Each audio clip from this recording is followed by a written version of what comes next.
So hello আমার প্রিয় বন্ধুরা, কেমন আছো তোমরা সবাই? আজকে চলে এলাম আবার একটা নতুন ভিডিও নিয়ে। তো আজকে একটা জায়গায় যাচ্ছি, একজন মামার বিয়ে আছে, তো সেখানে যাচ্ছি। আমি তো রেডি হয়ে গেছি আপাতত। তো চলো তোমাদের বৌদি ভাই রেডি হয়ে গেছে কিনা একটু দেখে নি।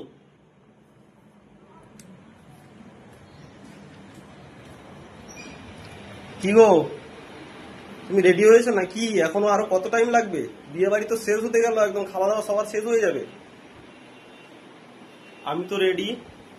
এখানে দেখে নাও, একজন এখনো পর্যন্ত রেডি হচ্ছে, এখনো রেডি হলো না। এখনো কি খুঁজে যাচ্ছ এখনো তখন থেকে? বাবুর কাজল? বাবু কি মেয়ে নাকি চোখে কাজল করবে? দেখি উঠে উঠে দাঁড়াও একটু, দেখে নাও। এই দেখে নাও আমাদের বাবানকে, আর দেখে নাও আমাকে, আর তোমাদের প্রিয় বৌদি ভাইকে।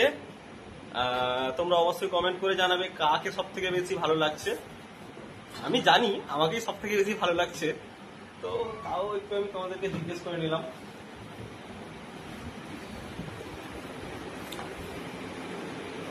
তো আমরা এখন রেডি হয়ে গেছি, এক্ষুনি বেরিয়ে যাবো। খুব তাড়া দিচ্ছি, মা নিচে বারবার ডাকছে। তো বাবানকে টিপটা পরানো হয়নি। টিপটা পরাও বাবানকে, টিপটা পরাও তাড়াতাড়ি করে। তাড়াতাড়ি করো, মা কিন্তু বকা দিচ্ছে যথারীতি। টাইম লাগে না নাকি? ও শুনতে লাগছে তোমাকে গো। তো আমার প্রিয় বন্ধুরা, তোমরা কিন্তু অবশ্যই কমেন্ট করে জানাবে, হ্যাঁ, কেমন লাগছে আমাদেরকে। গরমের মধ্যে আমার এত গরম লাগছে, শাড়িটা পরে। শাড়ি পরলে কেন? তাহলে অন্য কিছু পরে নিতে পারতে। নাইটি, হ্যাঁ নাইটি পরে চলে গেলে ভালো হতো। আমি এখনো রেডি হইনি, শুধু পরবো। আচ্ছা ঠিক আছে, তাড়াতাড়ি রেডি হও, নাহলে মা কিন্তু এখনই রেগে একদম ফায়ার হয়ে যাবে।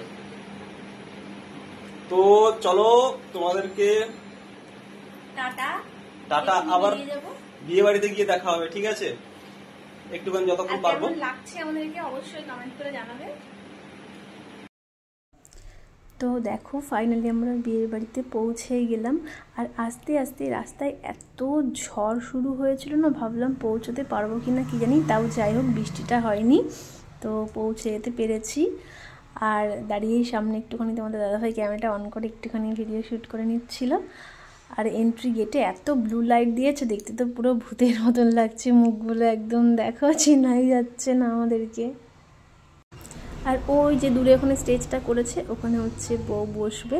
আর তার আশেপাশে ছিল হচ্ছে তোমার phuchka, coffee, chicken pakora, veg pakora, সব কিছুরই স্টল ছিল। তো ওখান থেকে অল্প অল্প করে খেয়ে টেস্ট করে নিয়েছি, বেশি খাওয়া যাবে না, তাহলে আবার মেন কোর্সটাই খেতে পারবো না। তো খাওয়া দাওয়া শেষে এখানে হচ্ছে এটা ফুলসজ্জার ঘরে ঢুকে পড়েছিলাম। দেখছি এখনও দাদাগুলো সাজাচ্ছে, তো আমরা একটু ঢুকে দাঁড়িয়েছিলাম। বিয়েবাড়িতে এত ভিড়ভাট্টা ছিল আর এত গরম পড়েছিল না, ভালো লাগছিল না ওই জন্য ভিড়ের মধ্যে। তো তার জন্য এখানে এই রুমটা ফাঁকা ছিল, কেউ ঢুকছিল না, যেহেতু সাজানো হচ্ছিল, তো সেই জন্য এখানে ঢুকে একটু বসে আড্ডা দিচ্ছিলাম। আর এই দেখো, এগুলো হচ্ছে বিয়ের সব তত্ত্বগুলো, যেগুলো মেয়ের বাড়ি থেকে এসছে। আসলে আমার মামা শ্বশুরের বিয়ে ছিল একটা। তো তারপরে দেখো, তোমাদের দাদাভাইয়ের আবার পানের নেশা উঠে গেছে, লুকিয়ে গিয়ে পান খেয়ে এসছে, আমাকে তখন আর ডাকেও নি। তো তারপরে চলে গেছিলাম খাওয়া দাওয়া করতে।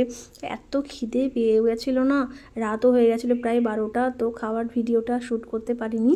তো খাওয়ার মেনুতে আজকে অনেক কিছু ছিল, অনেক কিছু, এগুলো বলতে গেলে এখন অনেক দেরি হয়ে যাবে। অনেক কিছু থাকলেও আমি হচ্ছে সবগুলো খেতে পারিনি। তোমাদের দাদাভাই তো জমিয়ে খাওয়া দাওয়া করেছে। তো খাওয়ার পরেই চলে গেছিলাম এখানে হচ্ছে একটু পান খেতে। স্টলে কেউ ছিল না, রাত তখন 12:30 পৌনে 1টা বাজে। তো তার জন্য সবাই খেতে চলে গেছিলো। তো পানটা বানিয়ে দেওয়ার জন্য কেউ ছিল না, তো নিজেরা ইচ্ছে মতন পান বানিয়ে খেয়ে নিয়েছি। তোমাদের দাদাভাই নিজে যেটা খেয়েছে, আমাকেও আরও দেখো সুন্দর করে একদম মিষ্টি পান বানিয়ে দিয়েছে। তো খাওয়ার পরে পানটা খেতে তো একটু বেশ ভালোই লাগে। তো তারপর পানি খেয়ে সোজা বাড়ি চলে আসলাম। তো ভিডিওটা আজকে এই পর্যন্ত। কেমন লাগলো অবশ্যই কমেন্ট করে জানাবে, ভালো লাগলে একটা লাইক করবে। টাটা।